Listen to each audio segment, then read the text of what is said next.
नमस्कार, आप देख रहे हैं यू न्यूज़ यूपी और मैं हूं राहुल सिंह। यूपी गुनाह में गुनाह की एक और सच्ची सनसनीखेज खबर लेकर मैं आपके सामने हाजिर हूं।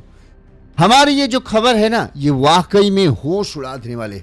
आपने इससे पहले कई बार इस तरह की खबरें देखी होंगी जहां पर एक पत्नी ने अपने पति की हत्या करा दी, प्रेमी के चलते अपने पति को मौत के घाट उतार दिया। लेकिन यूपी के मुरादाबाद जिले में जिस तरह से पवन नाम के पति को उसकी पत्नी ने इतनी बेदर्दी से, इतनी बेरहमी से मौत के घाट उतारा है कि इसके बारे में जब पुलिस वालों को पता चला तो उनकी भी कहें रूह कांप गई। लोग हैरान थे कि एक पत्नी जिसकी शादी के 15 से 20 साल हो रहे थे, आखिरकार वो अपने पति के लिए इतनी बेरहम कैसे हो सकती है। ये शख्स जो देख रहे हैं इसका नाम है पवन। यूपी के मुरादाबाद में रिश्तों के साथ ऐसा खूनी खेल खेला गया कि आम इंसान जो है वो शर्म के मारे जो है उसका सिर अपने आप झुक जाएगा। इस घटना ने हर किसी को दहला दिया है। एक पत्नी अपने सगे भतीजे यानी जो पति है उसके जेठ के बेटे के प्यार में इस कदर दीवानी हो गई कि उसने अपने सालों के शादीशुदा संबंध को तोड़ना बेहतर समझा। अपने बेटी के पिता को मौत के घाट उतारना यानी अपने बेटी को अनाथ बनाना ज्यादा बेहतर समझा। पत्नी ने अपने पति को रास्ते से हटाने के लिए ऐसी खौफनाक साजिश रच डाली जिसने पुलिस को भी हैरान कर दिया। पत्नी ने अपने पति को मारने के लिए उसने अपनी बहन को इस हत्याकांड में शामिल किया, बहन के प्रेमी को इस हत्याकांड में शामिल किया और अपने खुद के प्रेमी यानी जिसका भतीजा था उसको शामिल किया। एक तरफ 4 लोग थे जो पवन के खून के प्यासे थे, एक तरफ अकेला पवन था जिसके पास बचने का कोई रास्ता नहीं। कहते हैं कि शुक्रवार की रात जब पवन अपने घर में घुसता है तो ये चारों उसे भूखे भेड़ियों की तरह दबोच लेते हैं और इसके बाद उसे उसके हाथ पैर को कहें बांध कर चारपाई पर बांध देते हैं। इस दौरान जो पत्नी है अपने पति को करंट देती है, करंट के झटके देती है ताकि उसकी तड़प तड़प कर मौत हो जाए। वहीं कई बार झटके दिए जाते हैं तो पवन बेसुध होता है, तड़पता है और फिर उसके सामने जो पवन की बहन ने बताया वो और हैरान कर देने वाला है।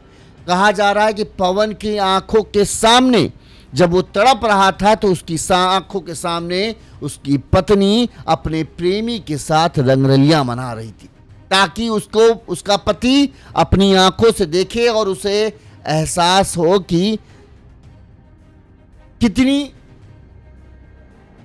मतलब वो लाचार है। उसको ये दिखाने का मकसद ये था पत्नी का कि देखो अब पति को तड़पा रही है, बांध दिया है, वो कुछ नहीं कर सकता और उसके आंखों के सामने किस कर रहे हैं, प्यार कर रहे हैं। अब ये सब हैवानियत जो हो रही, बहन ने जो पवन की बहन है उसने यही बताया कि इस तरह से किया जा रहा था कि मेरे भाई को 3 घंटों तक इन्होंने तड़पाया है, उसकी आंखों के सामने वो सब किया जो वो कभी नहीं देखना चाहता था और आखिरकार जब करंट लगा कर उसे मौत की घाट उतार दिया तो फिर उसके मुंह में जहर डाल दिया ताकि सबको ये लगे कि पवन ने खुद ही अपने साथ कुछ कर लिया।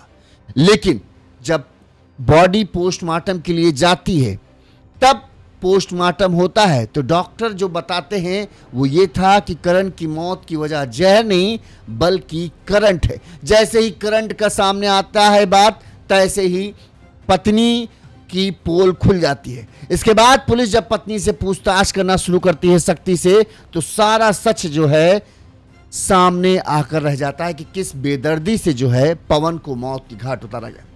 यहां पर एक बड़ी बात थी, पवन ने कुछ दिनों पहले अपनी बहन को एक बात बोली थी और उस बात ने ही बहन को यह करने के लिए मजबूर किया कि हम चाहते हैं कि हमारे भाई का पोस्टमार्टम हो। क्योंकि जब बहन आई, बहन को पत्नी ने फोन किया कि ऐसा है तो ये हमारे पति जो है इनकी हालत नाजुक है, पता नहीं जहर खा लिया है और ये तबीयत बिगड़ रही है। जब बहन पहुंची तो उसकी मौत हो चुकी थी। अब बहन कहे इसका पोस्टमार्टम करो, पत्नी कहे नहीं पोस्टमार्टम नहीं होगा, हम अपने पत्नी की लाश को खराब नहीं करने देंगे। बहन अड़ी रही और इसके बाद बहन ने जब पुलिस को बुलाया और पुलिस को एक ऑडियो रिकॉर्डिंग सुनाई, उस ऑडियो रिकॉर्डिंग ने ही सारा खेल पलट दिया और पत्नी की सच्चाई सामने आई। वो ऑडियो रिकॉर्डिंग थी पति पवन की। उसमें उसने बात जो बोली थी वो ये थी कि अपनी बहन से उसने कहा था कि हो सकता है कि आने वाले दिनों में मेरी मौत हो जाए। किसी भी तरह से बहन से उसने बोला कि चाहे जो कुछ भी तुमको बोला जाए, कि पवन ने खुद किया, तुम ये यकीन मत ना कि मैं कभी अपने साथ कुछ बुरा नहीं करूंगा, इस बात पर तुम यकीन मत मानना और तुम उसकी जांच करवाना, 100% मेरी हत्या की जाएगी। पवन, जब ये सब कांड हो रहा था, पवन को अपनी पत्नी की बेवफाई का पता चल चुका था। इस वजह से पवन अक्सर जब इस तरह के मामले होते हैं तो वो न्यूज़ में देखता था, जैसे हम लोग खबर दिखाते हैं कि एक पत्नी ने इस तरह की, उस तरह की खबर वो देख रहा था। उसको भी लग रहा कि हाँ कहीं उसके साथ भी कहीं ऐसा ना हो जाए। वो अपना परिवार बचाना चाहता था, लेकिन उसको इस बात का एहसास भी था कि शायद जिस तरह ये न्यूज़ में दिखाते हैं इसी तरह कहीं मेरी पत्नी भी मेरे साथ ना कर जाए। लिहाजा उसने अपनी बहन को पहले से ही ये बता दिया कि अगर कभी तुमको हाल फिलहाल में ये सुनने को मिले कि भैया के साथ ऐसा हो गया तो यकीन मत मानना, इसके पीछे साजिश होगी और पक्का इसमें मेरी पत्नी का ही हाथ निकलेगा। और ये ऑडियो रिकॉर्डिंग बाकायदा अपनी बहन से कहा करो, जब भी कुछ हो तो इस ऑडियो रिकॉर्डिंग को पुलिस को जरूर सुनाना। और पुलिस को जब ऑडियो रिकॉर्डिंग सुनाई गई, फिर पुलिस ने पूरे मामले की जांच की, पोस्टमार्टम कराया, तब पत्नी का सच सामने आया। और ये 4 लोग जो दिख रहे हैं जिन्होंने अपनी हवस की आग में अपने जिस्म की भूख को मिटाने के लिए जो है एक बेचारे पति को मौत के घाट उतार दिया। एक 2-3 साल की बिटिया है, उसके सिर से पिता का साया छीने। ये पूरा घटनाक्रम बड़ा ही नाटकीय है, जैसे फिल्मों में कहानी होती है ना, उसी तरह से कहानी होती है। आप सोचो कि चलो यार, पत्नी का प्यार था, पत्नी को प्यार था, तो पत्नी ने अपनी बहन को कैसे मिला लिया, बहन का प्रेमी कैसे इसमें शामिल हो गया, और जो प्रेमी भतीजा था वो कैसे आया। तो ये सब हम आपको सिलसिलेवार तरीके से बताएंगे ताकि आपको पूरा मामला समझ आए। सबसे पहले हम पवन की बहन ने जो बहुत गंभीर आरोप लगाए वो बाइट आपको सुनाते हैं, फिर हम पूरी घटना जो है विस्तार से आपको बताएंगे ताकि आपको पूरा मामला समझ में आए। सुनिए, जो पवन की बहन है किस तरह से वो बता रही कि उसके भाई को कितनी बेदर्दी से मारा गया है। करंट लगाया था, सरियों से मारा था, मुंह कुचला उसका, उसके बाद उसे तड़पा तड़पा के मार रहे, वो जिंदा था। उसके साथ संग उसे दिखा दिखा के घर में नाश्ता कर रहे हैं, रोमांस कर रहे हैं, 4 जने। बहुत बुरी तरीका से मारा था, बहुत बुरी तरीका से। सुना ये पवन की बहन जो है किस तरह रोई, क्या बता रही है कि मेरे भाई को करंट दे रहे थे, तड़पा रहे थे, एक तरफ शारीरिक तकलीफ दे रहे थे, ऊपर से मानसिक तकलीफ उसके सामने ही जो है रोमांस करके, यानी उसका दिमाग भी वो हो जाए कि हे भगवान, इससे अच्छा मुझे मार ही दो। ऐसी पत्नी के मुझे अपनी आंखों से मुझे देखना पड़ रहा है। अब चलिए पूरा घटनाक्रम हम आपको विस्तार से बताते हैं ताकि पूरा मामला आपको समझ में आ जाए। उससे पहले एक छोटी सी अपील, अगर आपको हमारी खबर अच्छी लगती है, आपको लगता है कि हम सही तरीके से खबरें दिखाते हैं, जो जैसा है वैसा बताने की कोशिश करते हैं, तो आप हमें अपना सहयोग कर सकते हैं। जैसे हमारे इन दर्शकों ने हमें आर्थिक तौर पर मदद भेजी है, अशोक कुमार जी ने, राकेश कुमार जी ने, इसके अलावा राम भजन मौर्य जी ने, इन सभी ने हमें 200 रुपये की आर्थिक मदद भेजी है। हम इन सभी के आभारी हैं। इसी तरह से आप अपना सहयोग देते रहें। साथ ही अगर आपको छोटी खबरें देखना पसंद है, आपको रील की तरह खबरें देखना पसंद है, तो आप हमें इंस्टाग्राम पर फॉलो कर सकते हैं। वहां हम रील की तरह खबरें बनाकर डालते हैं, वहां पर भी आपको खबरें मिल जाएंगी, लेकिन छोटी रील की तरह। यूनिस यूपी आप डालेंगे, आपको हमारा अकाउंट मिल जाएगा। चलिए इस पूरे मामले की खबर हम आपको विस्तार से पूरा मामला समझाते। ये घटना जो है यूपी के मुरादाबाद जिले के मझौला थाना क्षेत्र की है। यहां पर कुंदनपुर करके एक क्षेत्र है। इस कुंदनपुर के कृषि विभाग में काम करने वाला था पवन ठाकुर। पवन ठाकुर यहां अपनी फैमिली के साथ जो है रहता था। वैसे कुंदन जो है, पवन ठाकुर जो है, वो मूल रूप से मैनाठेड़ थाना क्षेत्र के बगही गोधनपुर गांव का रहने वाला था, लेकिन अभी वो कुंदनपुर में अपने परिवार के साथ रहता था। पवन के भाई देवेंद्र लाइनमैन है, वो भी परिवार के संग चौधरी चरण सिंह चौक के पास रहते हैं। ये जो कुंदनपुर है इससे थोड़ी ही दूर पर चौधरी चरण सिंह चौक है, वहां पर जो है इसके भाई रहते हैं। और कुंदनपुर में जो है पवन ठाकुर अपना परिवार के साथ रहता था। पवन के जो भाई हैं वो लाइनमैन थे, हमने आपको बता दिया। परिवार ने बताया कि साल 2020 में, माफ करना हमने शादी शुरुआत में 10-15 साल बता दिया था, 10-15 साल नहीं 6 साल हुए हैं। 6 साल भी शादी को होने हुए कोई कम नहीं होते। साल 2020 में पवन की शादी संभल के हजरतनगर गढ़ी थाना क्षेत्र के गांव बटौआ की रहने वाली आंचल से हुई थी। आंचल और पवन के 2 साल की एक प्यारी सी बिटिया है जिसका नाम है दिव्यांशी, एक ही बेटी है, ठीक है। 6 साल हो चुके थे, 2 साल की बिटिया थी, छोटा सा परिवार, प्यारा सा परिवार, और सब कुछ हंसी खुशी चल रहा था। पुलिस के अनुसार अभी तक जो जांच पड़ताल में सामने आया है कि 2 साल पहले जो है पवन के सगे जो भाई हैं, बड़े भाई, उनके मतलब सगे देवेंद्र नहीं, देवेंद्र से भी और बड़े भाई कोई हैं, उनके बेटे तहेरे भाई जो थे, उनके बेटा था अंकित, जिसकी उम्र करीब है 20-22 साल के आसपास। उस अंकित के साथ जो है आंचल के प्रेम प्रसंग शुरू हो गया। करीब 6 महीने पहले पवन को इस बारे में बात पता चली कि उसकी पत्नी का उसके सगे भतीजे के साथ जो है प्रेम प्रसंग चल रहा है। ये बात भला कोई पति बर्दाश्त कर सकता है? कोई भी नहीं पता बर्दाश्त कर सकता है। पवन को जैसे ही इस बात की भनक लगी, लिहाजा इसके बाद जो है एक हंसी खुशी परिवार में रोज झगड़ा, रोज कलह होना शुरू हो गया। पवन अपनी पत्नी आंचल को समझाने में जुटा रहा कि हमारा एक छोटी सी प्यारी सी बिटिया है, छोटा सा परिवार है, कहाँ तुम इन सब चक्करों में पड़ के अपने परिवार की खुशियों को नाश कर रही हो, सुधर जाओ, अभी भी मौका है, नहीं तो सब बर्बाद हो जाएगा। लेकिन आंचल के सिर पर तो इश्क का भूत सवार था। इश्क की खुमारी उसके दिल पर इस तरह से छाई थी कि वो कुछ भी सुनने के लिए तैयार नहीं थी। पवन ने अपने भतीजे अंकित को भी समझाने की कोशिश की कि तुम कहाँ इसके चक्कर में पड़े हो, ये शादीशुदा है, एक बच्चे की माँ है, और तुमको क्या लग रहा है, तुम्हारी अभी नई उम्र है, तुम्हारी कहीं शादी होगी, बढ़िया दुल्हन, इससे अच्छी दुल्हन मिलेगी, कहाँ तुम ये सब कर रहे हो, और तुम क्यों मेरा परिवार बर्बाद कर रहे हो। लेकिन पवन की लाख कोशिशें, ना अपने भतीजे को पवन रोक पाया, ना अपनी पत्नी को रोक पा रहा था। दोनों बेखौफ होकर लगातार, जब भी पवन काम से बाहर जाता, अक्सर जो है इसकी पत्नी फोन पर अंकित से बातचीत करने लगती थी।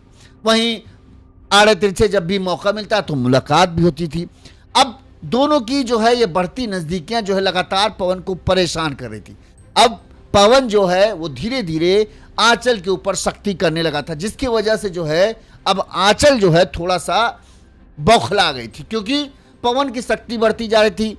पवन सख्ती कर रहा था, उसके फ़ोन पर नज़र रखना, कहाँ आ रही, कहाँ जा रही, इस तरह से तमाम तरह के उसके ऊपर पहरे लगा दिए, जिसकी वजह से जो है अब वो खुलकर अपने प्रेमी से ना मिल पाती थी, ना बात कर पाती थी। जो आंचल की छोटी बहन है, शिखा उसका नाम है, वो जयंतीपुर बालाजी मंदिर मझौला के रहने वाले अजय दिवाकर से उसका भी प्रेम प्रसंग चल रहा था। आंचल को इस बात की पता था कि उसकी जो बहन है शिखा, उसका जो है अजय दिवाकर करके प्रेमी है, उसका प्रेम प्रसंग चल रहा है और वो उसके साथ रहना चाहती है। शिखा भी बीते कई माह से बहन आंचल के घर पर ही थी, मतलब यहाँ पर जहाँ कुंदनपुर में पवन रहता था, पत्नी रहती थी, इसके साथ पत्नी की बहन भी जो है यहीं पर रह रही थी। ठीक इसकी वजह से जो है दोनों को इस बारे में पता था। अब कहें शिखा को भी ये पता था कि उसकी बहन जो है उसके जीजा को धोखा दे रही है और भतीजे के साथ इश्क लड़ा रही। वहीं बड़ी बहन को पता था कि जो शिखा है, छोटी बहन है, उसका अजय दिवाकर नाम का लड़का है जिसके साथ प्रेम प्रसंग चल रहा है। अब चूंकि पवन की सख्ती बढ़ती जा रही थी, इस वजह से अब आंचल जो है पवन से छुटकारा चाहती थी कि ये हमारी ज़िंदगी से चला जाए तो हम ऐसो आराम के साथ रहें। अब ये कर नहीं सकती थी कि आंचल पवन को छोड़ दे और भाग जाए। अगर भाग भी जाएगी तो अंकित के पास कुछ ज़्यादा कुछ कमाई धमाई तो थी नहीं, इश्क से काम तो चलेगा नहीं, खाने के लिए रोटी तो चाहिए ही, रहने के लिए मकान तो चाहिए ही, पैसा उसके लिए चाहिए। अब पैसा कहाँ से आए? तो आंचल के खुरापाती दिमाग ने एक प्लान बनाया। प्लान ये था कि अगर पति को कुछ हो जाए तो पति के बाद उसका जो भी है वो किसके नाम आ जाएगा? पत्नी के नाम आ जाएगा, यानी आंचल के नाम आ जाएगा। लिहाजा आंचल के दिमाग में यह आया कि अगर पति पवन की मौत हो जाती है तो उसका ये बड़ा सा घर मेरा हो जाएगा। इसके अलावा पवन के नाम पर 10 बीघे की ज़मीन थी, वो 10 बीघे की ज़मीन भी उसे मिल जाएगी। ऐसे में जो है ये घर उसके लिए ठिकाना बन जाएगा। अपने प्रेमी के साथ वो मस्त होकर यहाँ पर रह सकती है और 10 बीघे की ज़मीन तो है ये, तो ज़िंदगी बड़े ही आराम से कट जाएगी बिना किसी तकलीफ के। अब प्लान तो बन चुका था, अब ये था कि आखिरकार पवन की हत्या कैसे की जाए। लिहाजा सबसे पहले आंचल ने अपने पति से छुटकारा पाने के लिए बहन शिखा को अपने प्लान में शामिल किया। उससे कहा कि तुम जीजा को मौत के घाट उतारने में मेरा साथ दो तो मैं अपने पति को ठिकाने लगा दूंगी।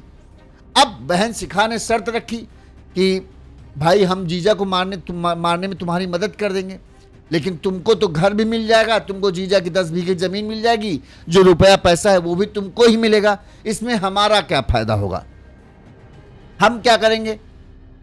तो आंचल ने अपनी बहन को ये लालच दिया कि ऐसा है, अगर हमारा प्लान कामयाब रहा, ये घर हमारा हो जाएगा, ये ज़मीन हमारी हो जाएगी, तो तुम अपने प्रेमी को लेकर जो है इसी घर में बड़े ही आराम से सुकून से रहोगे, तब जब तक चाहो तब तक रहोगे, हम तुमको कुछ नहीं रोकेंगे टोकेंगे।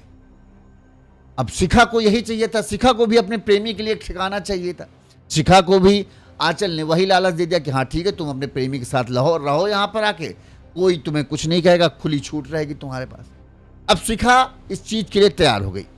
शिखा ने अपने प्रेमी को ये बताया कि भाई हमारी बहन ऐसा ऐसा कह रही है, ये सब है और तुमको हमारी मदद करने पड़ेगी। प्रेमी भी तैयार हो गया, उसको भी हुआ कि चलो हमको भी कुछ लगे हाथ ठाड़े बैठे मिल जाएगा। और 3 आदमी तैयार हो गए, यानी आंचल, उसकी बहन शिखा, शिखा का प्रेमी अजय। इसके बाद आंचल ने अपने प्रेमी जो भतीजा था अंकित, उसे बताया कि भाई ऐसा ऐसा प्लान बनना है और इस तरह से पति को मारना है। तो अंकित भी उस प्लान में शामिल हो गया। अब 4 लोग जो हैं वो पवन के खून के प्यासे हो चुके थे। प्लानिंग पूरी सेट हो चुकी थी किस तरह से जो है पवन को मौत के घाट उतारना है। शुक्रवार की शाम को पहले ही पवन के घर पहुंचने से पहले ही पवन काम से वापस लौट कर आए, इससे पहले ही शिखा तो घर ही पर रहती थी, आंचल घर ही पर थी, जो उसका प्रेमी था शिखा का अजय दिवाकर वो वहां पहुंच गया और अंकित भी घर में पहुंच गया। ये तीनों जो हैं छुपकर अपनी पोजीशन लेकर बैठ गए। जैसे ही शुक्रवार की शाम को जो है पवन घर लौटा, बताते हैं कि इनके बीच में जो है पति पत्नी के बीच में एक बार फिर से झगड़ा शुरू हुआ। इसके बाद पहले से ही घर पे मौजूद अंकित, शिखा और अजय ने जो है पवन को दबोच लिया। इन सब ने मिलकर जो है पवन को एक चारपाई में उसके हाथ पैर बांध दिए। इसके बाद फिर मौत का नंगा नाच शुरू होता है, यानी पवन को तड़पात, एक झटके में नहीं मारा इन लोगों ने कि गला कस दे मार दे, तड़पा तड़पा कर मौत के घाट उतारा।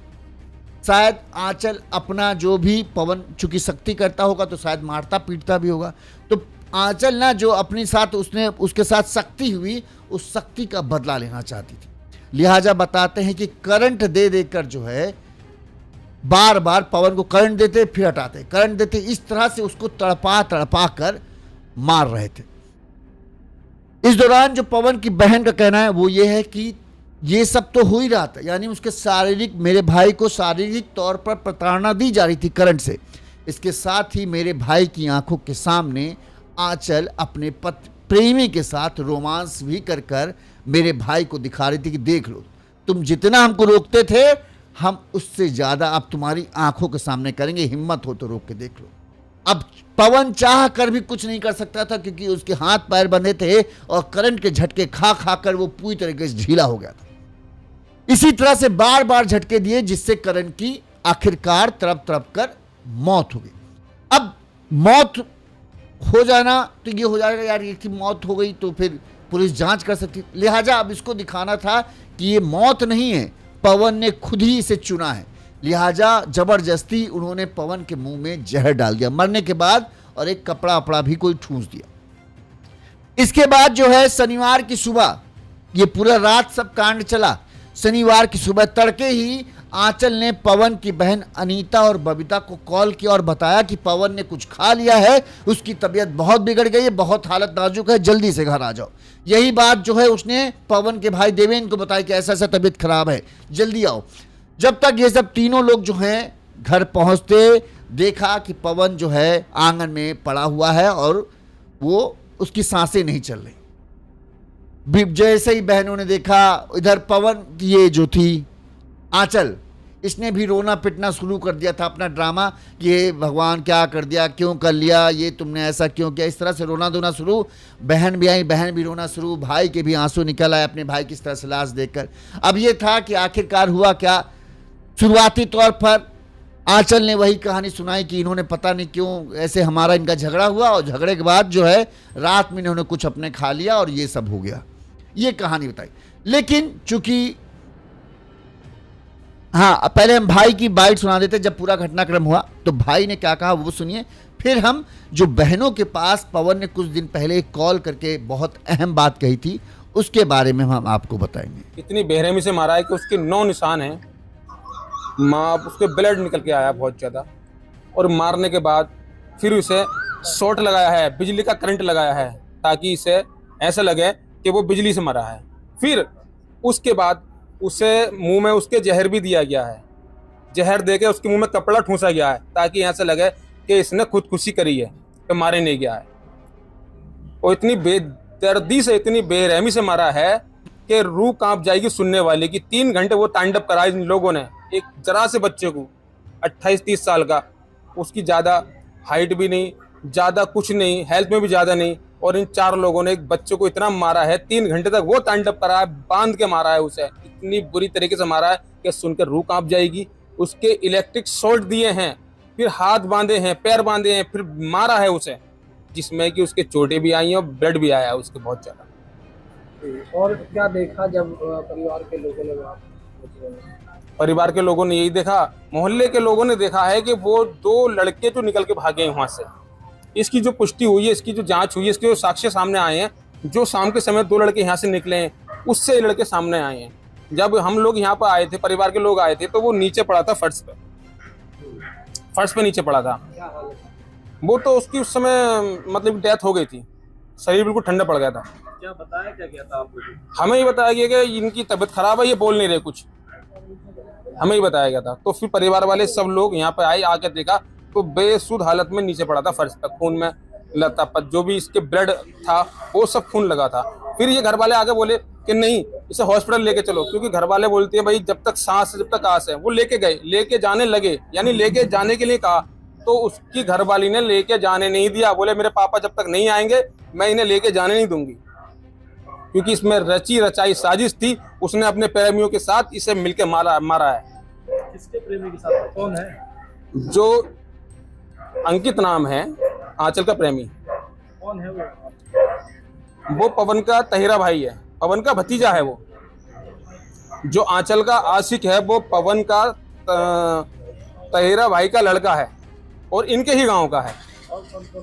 और इसकी आंचल की छोटी बहन है राखी, तो इसकी आंचल की छोटी बहन है शिखा, उसका भी प्रेमी है जो अजय दिवाकर है, जो रहता है जयंतीपुर में, वो भी यहाँ मौजूद था। इन दोनों ने मिलके उस बेचारे को, और 2 ये और 2 वो, चारों ने मिलके इन्हें मारा है। जी, शिखा भी घर पे मौजूद थी। जहर देने वाली बात क्या रही थी? जहर देने, पहले तो मारा है उससे, पहले तो उसके प्राण निकाल दिए, मार दिया। वो जहर तो बाद में दिया गया है कि इसे मृत्यु घोषित करा जाए कि इसने खुदकुशी की है। अब जब पति जो भाई है, बहनें पहुंच जाती है, रोना धोना शुरू हो जाता है। इस दौरान जो है सबसे पहले, जबकि मर चुका था, ये जानते हैं कि मर चुका है, फिर भी जो भाई और बहनें हैं लेकर तुरंत ही अस्पताल पहुंचते हैं। वहां पर जब डॉक्टर जांच करते हैं, डॉक्टर जांच करते ही मृत घोषित कर देते हैं। अब इसके बाद जो है बॉडी, इस दौरान जो है भाई ने या भाई के किसी साथी संबंधी ने जो है इस बात की सूचना पुलिस को दे दी। अब पुलिस टीम मौके पर पहुंची। ये हुआ कि भाई कैसे क्या हुआ, कहा यह गया कि भाई पत्नी ने, जो पुलिस ने पत्नी से पूछताछ की सबसे पहले, क्योंकि वही घर पर मौजूद थी, उससे पूछताछ की गई तो उसने कहा कि हमारा रात में झगड़ा हुआ था और इन्होंने कुछ खा लिया। ठीक, क्योंकि अब पुलिस को भी शुरुआत, जो घर डॉक्टर वगैरह थे उनको भी शुरुआती तौर पर लगा कि हाँ जहर जैसा कुछ है। लेकिन अब ये हुआ कि भाई परिजन चाहते थे, यानी जो बहनें थी और जो भाई चाहते, वो चाहते थे कि भाई बॉडी का पोस्टमार्टम हो जाए ताकि कंफर्म हो जाए कि आखिर कैसे किस तरह से जो है पवन की मौत हुई। उस पर आंचल अड़ गई कि नहीं, पोस्टमार्टम नहीं कराएंगे, पहले हमारे पापा वगैरह आ जाएं, उसके बाद भी जो होगा सो देखा जाएगा। अब वो इस बात पर अड़ी रही, इधर परिवार के लोग के नहीं भाई पोस्टमार्टम जरूरी है, पोस्टमार्टम से पता चलेगा, लेकिन ये अड़ी रही। काफी देर की मशक्कत के बाद जो है पुलिस ने जो है किसी तरह से शव को कब्जे में लिया और पोस्टमार्टम के लिए भेजा। पोस्टमार्टम जब हुआ तो चौंका देने वाली बात सामने आई। पोस्टमार्टम में बात सामने आई कि जहर तो नहीं, जहर ने नहीं मारा, मौत तो जहर पीने से पहले ही हो चुकी थी। पवन को करंट से तड़पा तड़पा कर मारा गया, ये पोस्टमार्टम रिपोर्ट में। अच्छा, करंट से जब आदमी मरता है तो उसके अंदर का जो खून होता है वो तो जलता है। इन्होंने यही गलती की, इन्होंने करंट लगा कर मारा। इनको लगा कि करंट लगने की मौत जो है पता नहीं चलेगा और दिखा मुंह में बाद में जहर डाल देंगे तो ये हो जाएगा कि भाई मुंह से दिखेंगे आदमी की सोचेगा हाँ जहर ही पिया है। गलती यही हो गई। वहीं दूसरी बड़ी बात ये रही, जब पुलिस ने इधर पोस्टमार्टम हो रहा था, उधर पुलिस ने जो है सबसे पूछताछ करना शुरू कर दिया। थोड़ा सा घर वालों को शक था ही। इस दौरान जो है पवन की बहनें अनीता और बबीता, इन दोनों ने जो पुलिस को बात बताई वो बड़ी चौंका देने वाली थी। अनीता ने पुलिस को बताया कि दरअसल हमारे भाई को, उसने एक, जो अनीता थी उसने एक कॉल रिकॉर्डिंग पुलिस को सुनाई। उस कॉल रिकॉर्डिंग में यह था कि पवन ठाकुर को पहले से ही शक था कि उसके साथ उसकी पत्नी कोई घटना कर सकती है, क्योंकि वो इस तरह की घटनाएं, इस तरह से जो जिस समस्या से वो जूझ रहा था उस तरह की खबरों में उसने देख रखा था कि अक्सर इस तरह चीज़ें होती हैं जहां पर पत्नी अपने पति को मौत के घाट उतरवा दे देती है, लेकिन अपने आप को बचाने के लिए ऐसा ड्रामा करती है कि पति ने खुद कर लिया। तो फिर उसके भी इस बात का अंदाजा था, लिहाजा उसने अपनी दोनों बहनों को ये शक जाहिर किया था कि अपनी दोनों बहनों से उसने ये कहा था कि यदि किसी दिन तुम्हें मेरी मौत की खबर मिले तो ये समझ लेना कि वो मैंने खुद नहीं किया होगा, क्योंकि मैं कभी अपने साथ कुछ बुरा नहीं करूंगा, चाहे जितनी बुरी स्थिति हो जाए। तुम उस खबर पर यकीन नहीं करना। उसने पवन ने कहा था कि यदि संदिग्ध हालत में कभी मेरी मौत होती है तो समझ लेना कि मेरी हत्या की गई है और ये हत्या किसी और ने नहीं, मेरी पत्नी ने कराई। पवन ने ये बात फोन पर अपनी बहनों से कही थी, जिसकी रिकॉर्डिंग भी बहनों ने पुलिस को सौंपी। और जैसे ही पुलिस के पास ये रिकॉर्डिंग आई, पुलिस को समझते देने लगी कि पूरा मामला क्या है। इसके बाद पुलिस ने जो है पत्नी आंचल को हिरासत में लिया और उससे पूछताछ शुरू की। पहले तो आंचल गोल मोल बातें करती रही कि हमें कुछ नहीं पता, हमारा रात में झगड़ा हुआ, हम बिटिया को लेकर सो गए और हमारी बहन भी है, उससे गवाही ले लीजिए, हमारा झगड़ा हुआ था और इन्होंने कुछ कर लिया। लेकिन जब पुलिस ने सख्ती की, रिकॉर्डिंग सुनाई कि इस तरह से तुम्हारा पति तुम पर शक करता था, वहीं इस बीच में जो है जो शिखा थी वो उसकी बातचीत के बारे में कि वो किससे ज़्यादा बातचीत करती थी वो पता चला कि एक लड़का है उससे बातचीत की। वहीं अंकित से फ़ोन रिकॉर्ड की कॉल डिटेल जो है वो भी पुलिस को निकल आई। इस दौरान जो है शुक्रवार की रात को कुछ लोगों ने जो है इनके घर से 2 युवकों को रात के समय जाते हुए भी देखा था। आस पड़ोस के लोगों से पूछताछ हुई तो उन्होंने भी ये बताया और शुक्रवार की रात को ही पवन की हत्या हुई थी।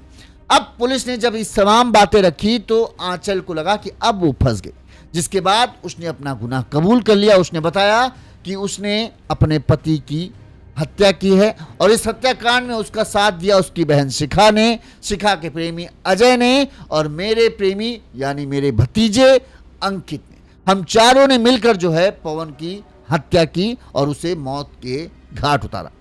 इस मामले में पुलिस ने क्या कहा जब ये पूरा खुलासा हुआ वो भी हम आपको सुना देते हैं। देखिए, जनपद मुरादाबाद के थाना मझोला क्षेत्र के अंतर्गत एक देवेंद्र के द्वारा कल शिकायत दी गई कि उसके भाई पवन की हत्या कर दी गई है, जिस क्रम में वहां पर वरिष्ठ अधिकारियों के द्वारा मौके पर जाके घटनास्थल का निरीक्षण किया गया। फील्ड यूनिट के द्वारा भी साक्ष्य संकलन की कार्रवाई की गई। पुलिस के द्वारा बड़ी तत्परता से और गहनता से जांच के क्रम में ये तथ्य परिलक्षित हुए कि जो मृतक है उसकी वाइफ आंचल और उसकी आंचल की बहन शिखा, इन दोनों के द्वारा अपने 2 साथियों के साथ में, जिसका नाम एक अंकित और एक अजय है, जिनका क्रमशः आंचल और शिखा से संबंध हैं।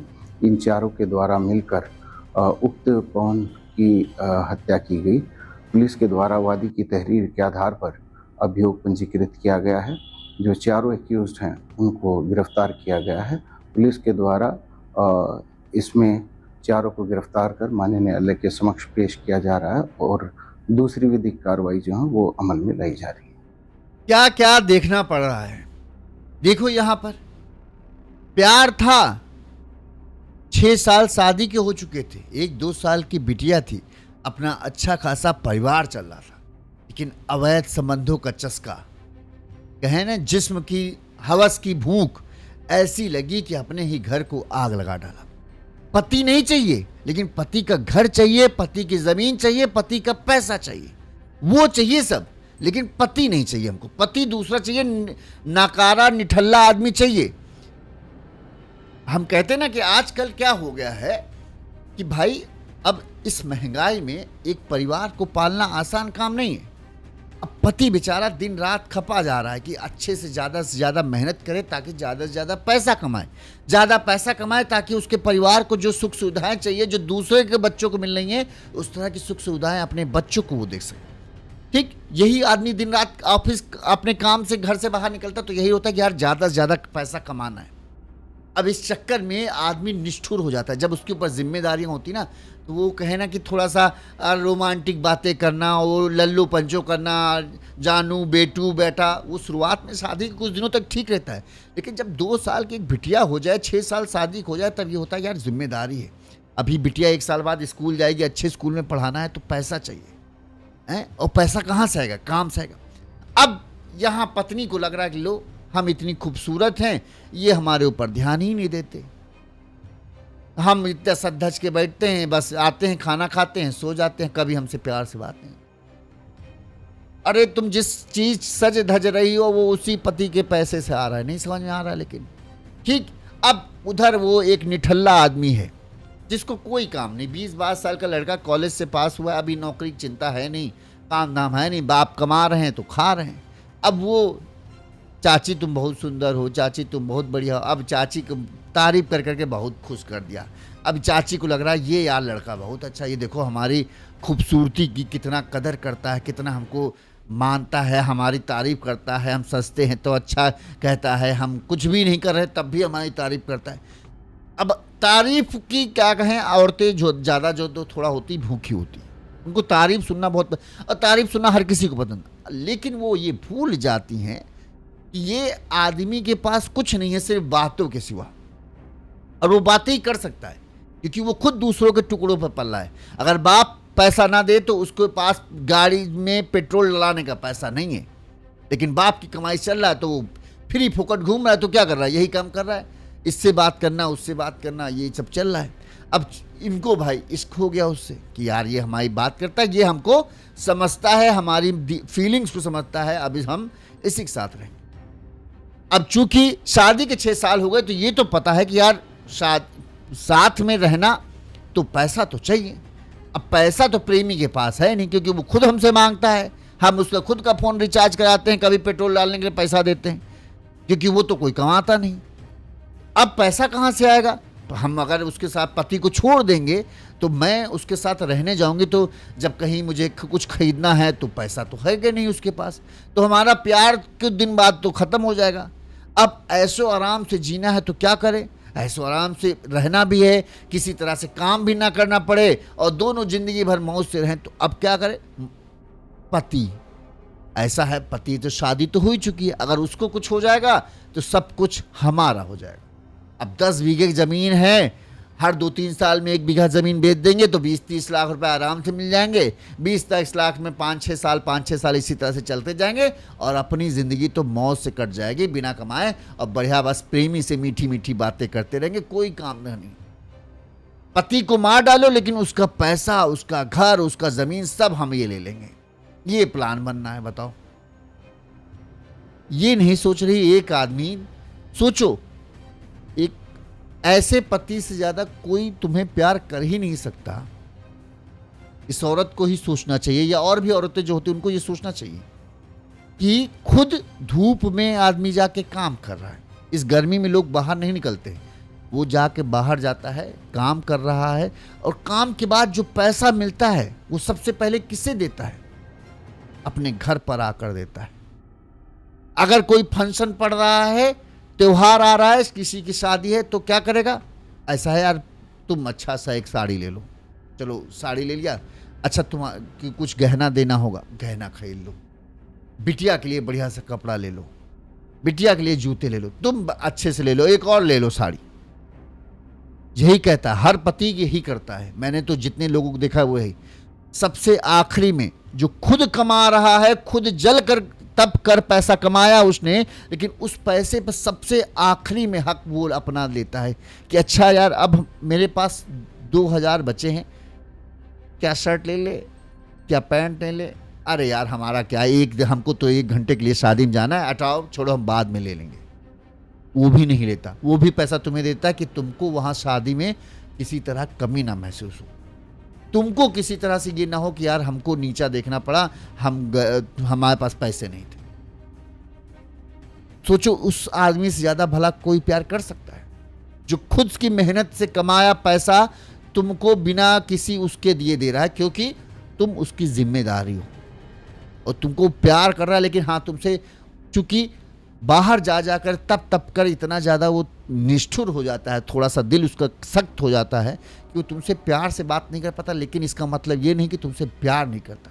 तुमसे आजकल फ्री में तो कोई किसी को पानी भी नहीं पिलाता, और वो आदमी अपनी मेहनत की कमाई का पैसा, आधे से ज़्यादा पैसा तुमको दे देता है कि लो, तुमको जो अपने लिए करना है कर लो बस। और तुमको ये लग रहा है कि हम रोटी बनाते हैं, हम उसके घर का अरे घर का तो ख्याल तो बाहर होटल में खा ले जाके, लेकिन वो तुमको मानता है इसीलिए तुमको पैसा दे देता है। और लेकिन तुमको तो एक ऐसा आदमी चाहिए जो लफंडर टाइप का हो, तो अच्छा है बस। अब जेल की गई चक्की। अब सोचो उस 2 साल की बिटिया का क्या होगा। इस लड़की ने ये नहीं सोचा कि अगर हम पकड़े गए, हमारा भेद खुल जाएगा, तो हमारी 2 साल की बिटिया को कौन देखेगा। बाप को तो तुमने मार दिया, खुद तुम चली गई जेल में, अब वो 2 साल की बिटिया को जिंदगी कितनी मुश्किल बन गई।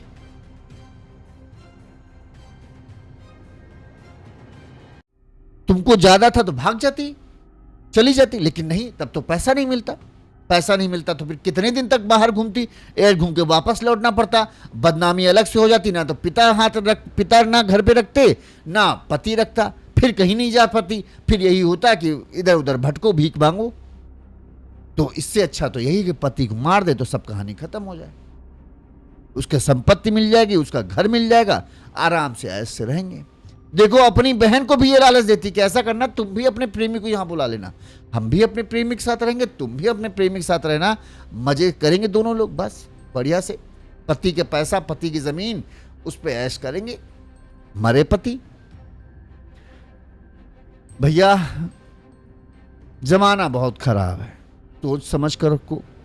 पत्नी से प्यार करते हो, बहुत अच्छी बात है, करो, लेकिन सब कुछ उसके नाम मत कर दो।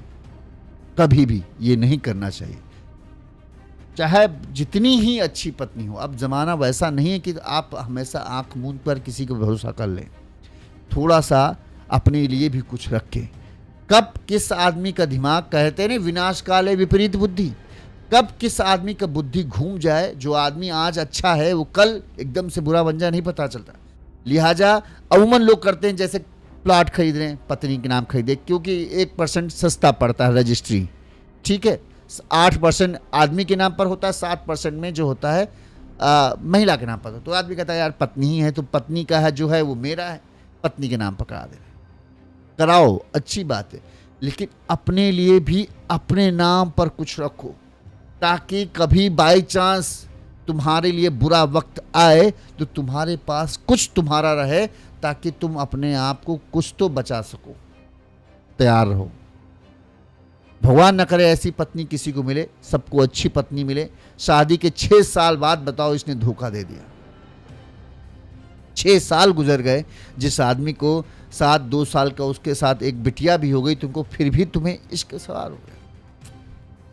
क्या कहे, इसी तरह से तमाम खबरें हम आप तक पहुंचाते रहेंगे। देखते रहिए यूनिज़ यूपी। सतर्क रहें, सावधान रहें, अपने परिवार का ध्यान रखें।